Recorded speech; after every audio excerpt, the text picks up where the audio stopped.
So we're here with the TechNexion here at the Computex 2018. And hi. Hi, Nicolas. Welcome to visit us. Maybe you take a look here.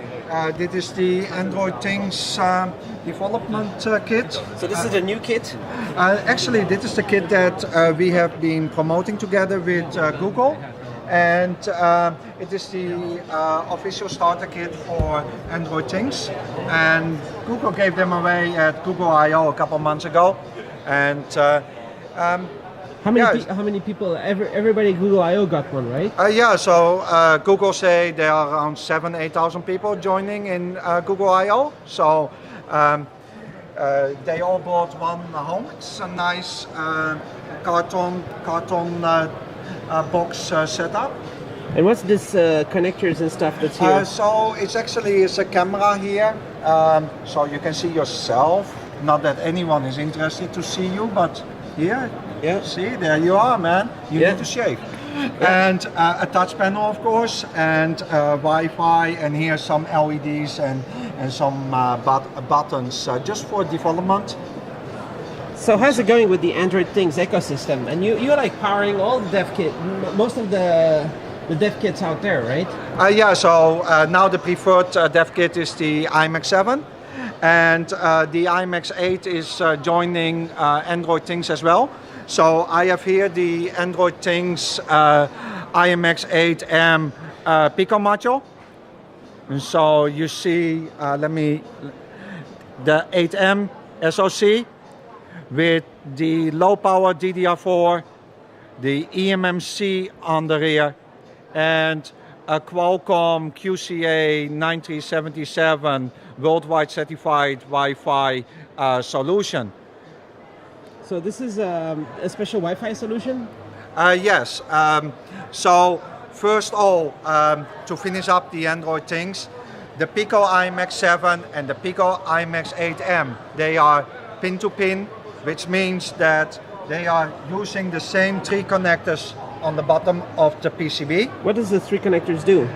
These are bringing all the I/O, the interfaces, to the carrier board, the baseboard. So it is carrying the camera signals, the display signals, but also GPIOs and PWMs to the carrier board. So customers can use a simple 4-layer PCB, put this on there, have their IoT sensors there, and they are ready with their Android Things. They can use the Android Things software, build their application, and they have their IoT device working with Google Android Things. So if maybe we can just jump quickly over here. You have some of the demo right here with all the those Pico, which is your kind of standard, right? Yeah, so Pico modules, here you see many generations. They are all pin-to-pin compatible. Here you see an overview. We have the iMac 6, which is the previous generation, the iMac 6 UL, which is very low cost, and iMac 7, and now also iMac 8. Is this the best way to do IoT, this Pico, or? They are optimized for low power mobile applications, yeah, so they are very suitable for IoT. But Cortex A class IoT, not just microcontroller stuff. No, this not is the sensor side. Not the sensor side. The sensor side you will do with a Cortex M4, Cortex M7, or the like. This is not on the sensor side, more on the client interface side, where you need some more processing power, where you need smart devices. So smart devices can be a thermostat, can be a smart speaker, can be a smoke alarm that you want to do with sound control. It can be an intelligent sensor, kitchen equipment. There are many fields in IoT. Some of the drawings you have here. Yeah, so this... And the swimming pool, what would be in the swimming pool with your, like the sensor, the whole smart home? Yeah, this is just a smart home application. We just want to stress that IoT is everywhere. So that it is from the bus stop to do information to passengers but also license plate reading for billing customers for how many miles they drive. Smart home applications, I think everyone knows, smart light, access control, CCTV cameras, controlling your audio system. But we also have IoT in the factory, in the industrial world. And this is the big market that have to enable and drive IoT. We want smart factories. Why we want smart factories? Not because people don't need a job. We want to make factories smarter and safer for the people to work in. So IoT can help us. So what is she doing with the IoT there? This is like a vending machine? No, she is using her smartphone. Probably she got a message that something was wrong with the devices, and she was maybe doing something else, and her attention was drawn to this device to take action. But you can do scanning of the devices, like this is maybe a warehouse guy or a FedEx guy. So, but even simple applications like the guy that is washing the windows outside, he might have sensors that he is strapped on the lift to, if he is not strapped, that the lift will not work, like a safety precaution. And there are many things, or that his IoT application can open the blinds on the windows so that he can clean the windows for safety. These things happening now? We have people working on this, yes. On all these drawings, these concepts is real? Yes. So it's we not have just fiction. It's not just a dream for the future. No, dreaming is what I did when I went to school. These are real-world applications. People that really want to solve problems and want to make the world a safer place for all of us. Is this the smart Paris?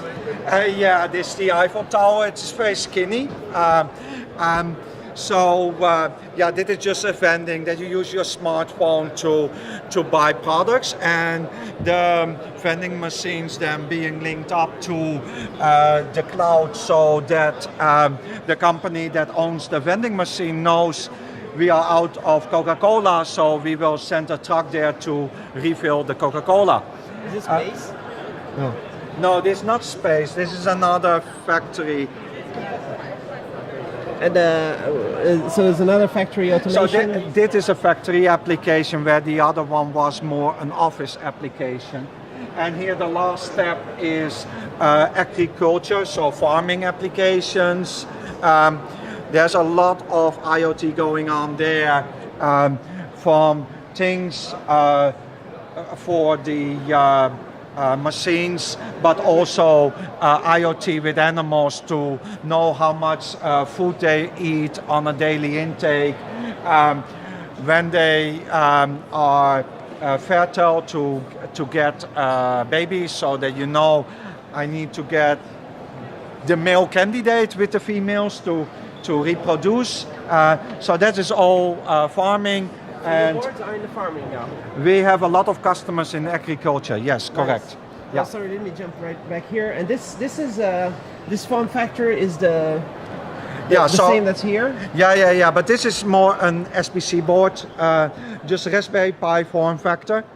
So this is as well based on the IMAX 8M, and it comes with memory. It comes with Qualcomm Wi-Fi, and this is a very nice prototype board, very compact. So that's also your. Which one do you sell more, the Pico or that one? This is more like developer mode. This is more like industrial, finalized, put inside the IoT product. Most of our customers, they go for the Pico, and look them side by side.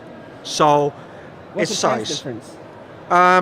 Well, it cannot really be compared, because here are all the IOs on it. Here is only, say, the brain. So you still need a baseboard. But price-wise, they are pretty much the same.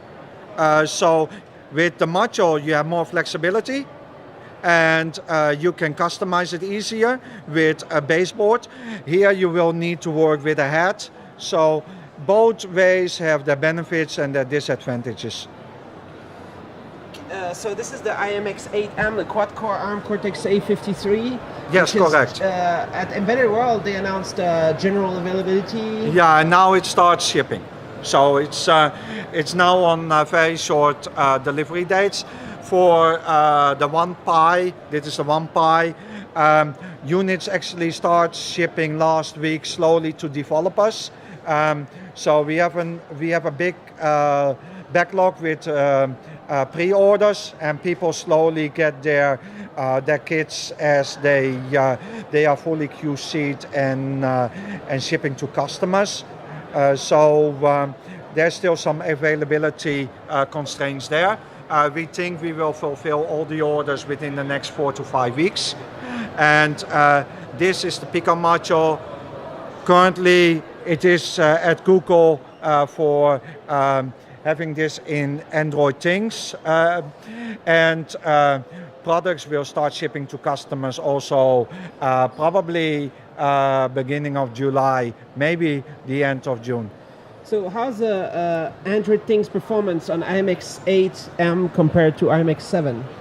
It's complete different products. So the IMX7 has been designed for low power, fanless, compact devices, where the 8M is more multimedia.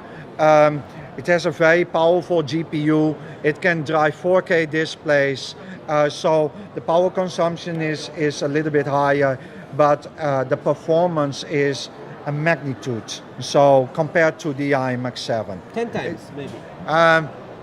Maybe more. I have to check the benchmarks on that. But then, it is a different product for different markets. And then I did a video with NXP at Embedded World where they announced another one, a new one called the Mini.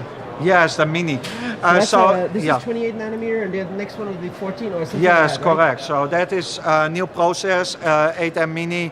We are working with NXP to make a Pico module based on the 8M Mini, but that is all in early planning stages. And availability is maybe next. It's not. It was just announced only at Embedded World. It is just announced, yes, and probably we can show something next year at Embedded World when you come to visit us. So for the Embedded World industry, NXP is providing very stable, long-term support chipsets, right? Yes, correct. Which is great. So our customers want to have 15 years availability of the products. That is very important. We have customers that work in automation, as I show at the examples earlier.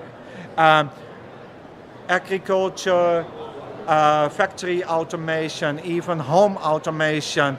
People don't want to change their house every 5 years when something breaks down. They want to replace something with the same thing. Also, many companies, they are proud to support products for 15, 20 years in the consumer space. You will not redecorate your house every 5 years as well, right? You want to buy something and then you do your painting, you do everything ready, and you don't want then 2 years later, if it breaks down, very unfortunately, it breaks down, you need to buy a replacement, and then the size is smaller and you have a black hole in your wall. Nobody wants that. So longevity is very important for being successful in the IoT world where you are interfacing to the customer. We did a really cool video last year in your office factory. Yes, correct. I remember. You mentioned I hope you liked the video, but you mentioned when did you start the company? We started the company back in 2001, so more 17 than 15 years ago. already. Yeah. So you already have experience with the 15-year support kind of thing. I'm joking, but it's more than 15 already. We started to build ARM CPU modules back in 2008. So 2008 is 10 years ago. Yeah, so you haven't. This is still in mass production and will not go EOL until at least 2024-25. So we have contracts signed with customers. We need to supply products up to the end of 2024. Nice. So there's another 6 years. It's already in mass production for 10 years. So, of all your customers, how many people are using Android? How many people are using other systems? Well, we have different applications, different customers. We have Android a lot Things of is a custom. new thing, right? Yeah, so Android Things is still very new. It's like a baby. The normal Android is being used by a lot of people, and a majority of customers are using Android, and we think a lot of customers will actually like Android Things. Other customers are spread on Yocto. We have many customers on Yocto as well. Yocto is a very compact platform, and you can get by with a lower spec product than an Android. Android really want to have a GPU to show off a multimedia, but for a headless design, for something that is just a control box, people are fine with a headless Linux Yocto distribution. So there's not so many headless Androids out there? Not many that I'm aware of. People have to be confident in their Android to make it headless. So usually Android, you want to see what's going on. And those people that want to go headless, they go for a free RTOS or a Yocto. And if we are looking more into systems, like this is a system that we are making, a waterproof system here. People like to run an OS on this like a Ubuntu because it's easy to install packages on it with an apt-get install command.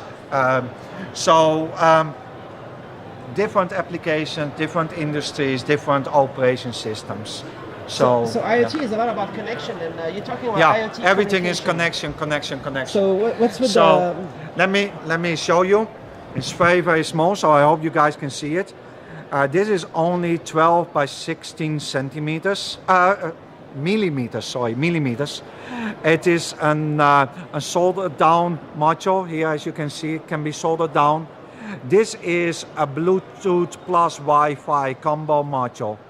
This is an QCA 9379 Wi-Fi solution, but let me show you here. You have an overview, come follow me. So we have a 9377 which is a 1x1, 802.11 AC with Bluetooth. And then we have a 2x2, which is 6174, also with Bluetooth 4.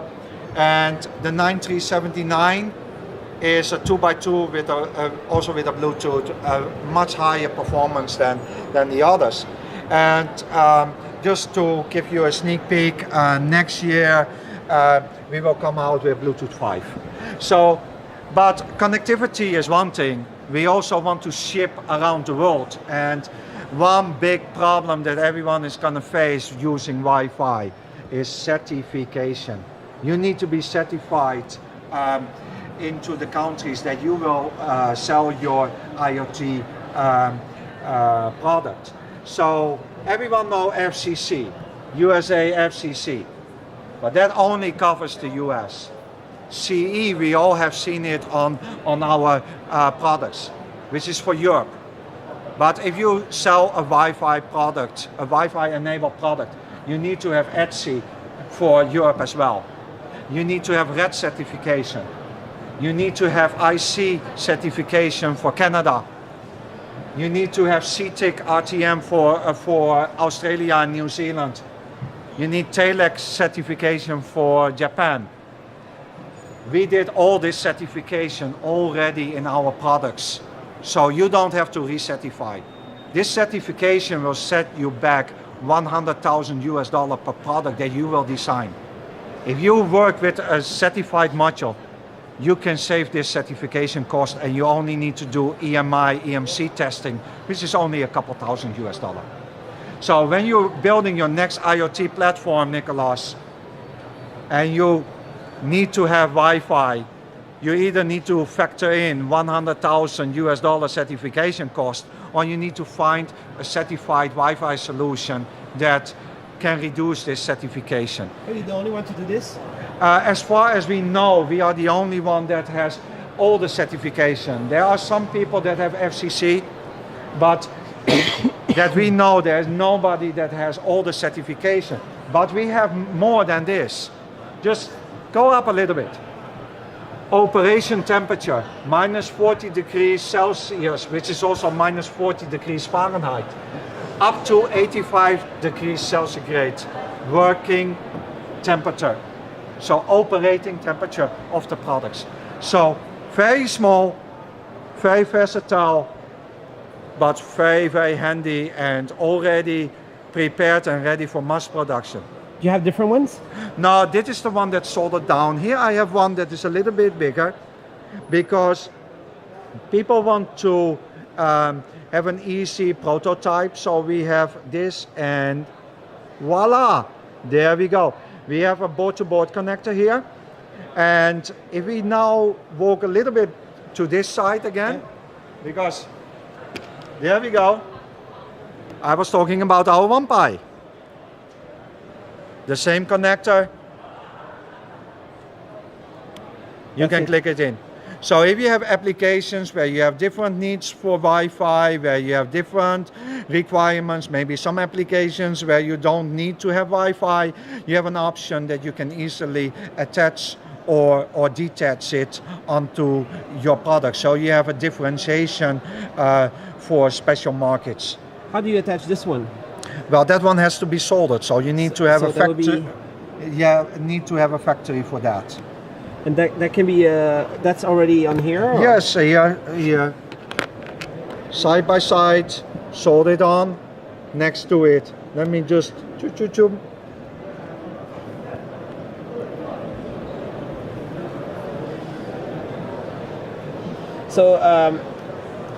So our module as well is completely certified with the same certifications that I just mentioned for our Wi-Fi solution. So it has CE, it has RED, it has FCC, IC for Canada, CTIC for Australia, and TELEC for Japan. So many markets that you can sell with peace of mind, and you have no certification nightmares that set you back a lot of money and will take you 6 months if you have to do it on your own.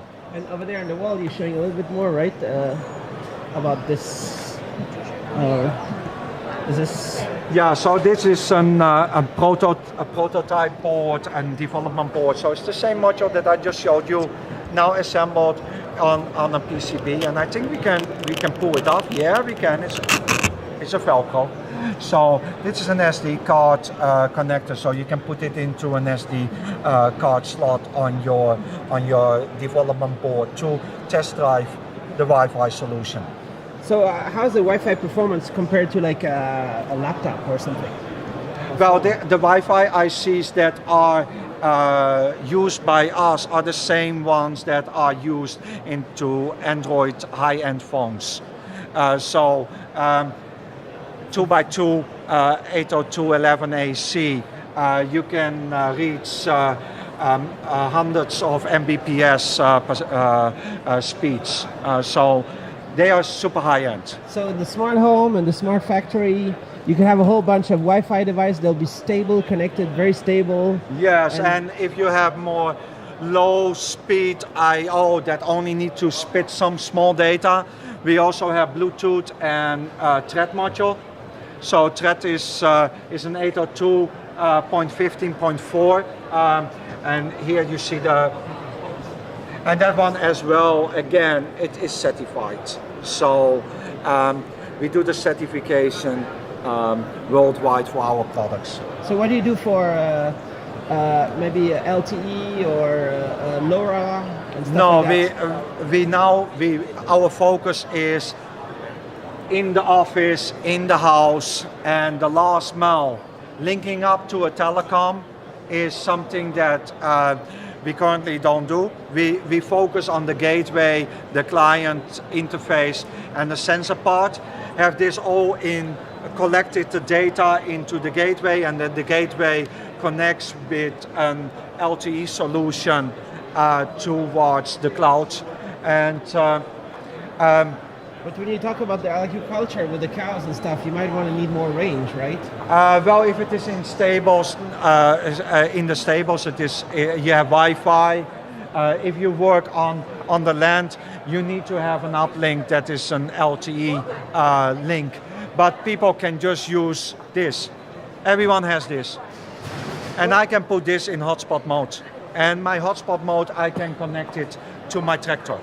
And usually, what's the Wi-Fi limit? How many devices maximum? Is it still that kind of 256 kind of devices or something? Well, this is the client side, so that's another strong point what we can support. The Qualcomm modules that we have, they support client mode, ad hoc mode, access point, hotspot mode, but also concurrent mode. So you can do concurrent mode on the Wi-Fi, which means that you are a client and an access point at the same time, simultaneously. So by doing that, you can have it as an access point. So with your phone, for example, you can connect to your IoT device and you can configure it.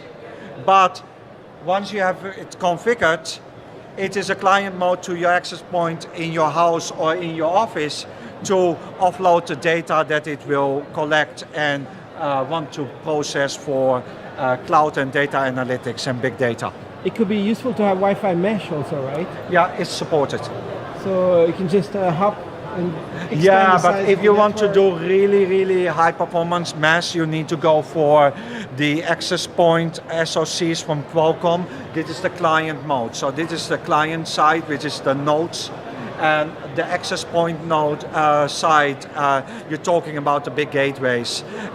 We are working on that, and we are happy to show you that at the next event that we will be participating. And at the moment, that is still very much in testing and polishing. So on the next show, we can dive into that. What else can you talk about for the next show? Or For we'll the see next show. The next show is in Germany, is Electronica in November. So we will be showing off there probably our next generation panel computing. We have a nice lineup now. We are working on the next generation, which we want to introduce next year. And that will be 64-bit. So it's not the same vertical market, will be a different market. But we are working on the next generation there. And also we are working on a product for vehicle computing. So it's not ARM. So It's much bigger and heavier, right? it's heavy. So I think if you compare it with an ARM product, this weight is like 20 times. Okay. So what do you have in there? Yeah, so this is an Intel Apollo Lake system. I have here the spec card for you. So this is for vehicles. So you have for power, you have a wide range power input. You have ignition control there. So when you press the button in your car to start your car, or you use your key, then you get a signal that it will start this system. There's 2 SIM card slots for connecting to 2 uplinks, and this is being used in delivery trucks, but also, for example, in police and medical ambulances, just for data logging and IoT for commercial use. So what does this connect to? These are serial ports, so you can connect to a serial device. Here's for display. On the other side, you saw some network connectors, USBs. How long time have you been working on the Intel stuff? We are already doing Intel for more than a decade. We have been working on that in the OEM space mostly, and we see a market for Intel-based industrial devices as an extension to our ARM products that we have. They are for different markets. So we have small ones, fanless ones, and this is now for rolling stock and vehicles. So we do certification for this, but we also do shock vibration testing for this. So even EN50, 155 we are doing for rolling stock. So a lot of certification for customers that want to use these products. Nice. And lots and lots of boards. That's your company, right? Yeah, these are development boards, so a carrier board for our EDM products. And we have been talking about our Pico modules. I have here one, and here I have another one. Here is a baseboard, and we can just click that in. Simple like that. Nice. Yeah. Let's sit over here for 1 second. Maybe maybe we can finish up the video. How is it going in the factory? The factory is good. Since last year, something changed? Not much change on the SMT side, but we have been nicely busy.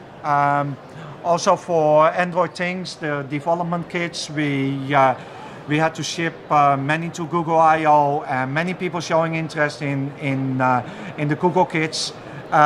So it's nice busy at the facility. Your interview last year was very nice. We get a lot of comments from customers that are happy to see our factory, and actually Impressed? They're impressed, no? I thought it was impressive. yeah, they are impressed, clean? and yeah. It's nice. Yeah, so we got many customers that come to us and they saw your movie, and they only have problems with number one, your accent, and number two, your accent. I think both of us. But they like the messiness of your interview. That you don't follow my rules. You follow your rules. And we last year we did the interview, and you were not even asking for what are we gonna do in the movie. No, you just go in and you were out of control. You were over all the machines, and you were checking things out, and that's nice because people see the real thing. And I think people come to you to see your movies because they want to see the real thing. And for us, we don't care that you see the real thing because we have nothing to hide. So we really welcomed that, and we want you to come back to do an interview and to have a depth interview in the factory. So maybe on your next visit we can do a couple hour movie in subsections, so people don't go to see it for a couple hours. But maybe we can do like half an hour movies, like how do you do reliability testing, how do you do stress testing on devices to make your product mass market ready. And I think we can discuss that with ARM devices, and we can come up with a couple tutorial and learning courses for people that are shot by you as the real world explorer, and just educate your visitors to the gems to design and develop a real product. I think it's really awesome. And yeah. There was lots of good comments on YouTube. Yes. And but are you? I guess since last year you have new employees, new R&D. Yeah. So that's actually a funny thing about your movie, because we actually now when we do a job interview, we just let people first watch the movie before we accept them to come for job interview. Oh. So it's it's helping a lot because they really understand what we are doing. They understand the company, they understand the culture, they understand the vision of the company. So it really gives a job applicant the information that they need to prepare for a good job interview and to have a satisfaction that both parties are happy and don't waste time. So you have new employees? Oh yeah. They're working in the R&D software stuff? Yeah, we hired a lot of R&D engineers in the last year. So we added like 20 people in R&D. How about expanding the SMT? You have plans to? Yeah, but our factory, we didn't cover this on the movie, but they are doing some road works outside, and our machines have to come in by crane to the 8th floor. And that means that when the city government rounds up their road works by the end of the year, we are allowed to close the road by us to get the machines on, because it's a busy road in front of the factory, and half of the road is now construction work for the subway. The other half of the road, nobody is allowed to close for this kind of activities. But did you say end of the year? So end of the year they will close the road because they finish the constructions, and then we can hopefully get the third line up. So at the moment we are a little bit struggling, so we are extending our work shifts and efficiency to satisfy the demand of customers. You have too many customers. Not too many customers, but big customers. we have nice sized customers, yes. And what I'm guessing also is that maybe it's a good thing to wait, because maybe you get the latest Panasonic machines. No, Or you will just get Panasonic exactly still the same generation. Exactly the same. Exactly the same. Because every So, line has to be same. yeah. When we set up this factory, we did our homework, Nicolas. So we did our homework and we bought the best of the best we can buy. And now the factory is running for 3 years. And if we need to buy the best of the best equipment today, it's still the same equipment as we bought 3 years ago. But is so it we cheaper? did. I I didn't discuss the pricing, but you can buy many nice cars for the money we have to spend to set up one SMT line. It's okay because there's Uber in Taiwan. Yeah, I know. Well, you can buy like 100 Uber cars to own. That is probably cheaper than an SMT line. Nice. All right. So Good. looking forward to in the future. Yeah. So Let's chat about that. yeah, we're always looking forward to see you. And I think we should do a director's cut, 3-hour-long movie, like people Uncut. can watch it. Really? People can watch it in the cinema. oh, we can do that, and people that watch it, after they watch it, if they still want to talk to me, that means they really want to buy my products, right? Yeah. So okay.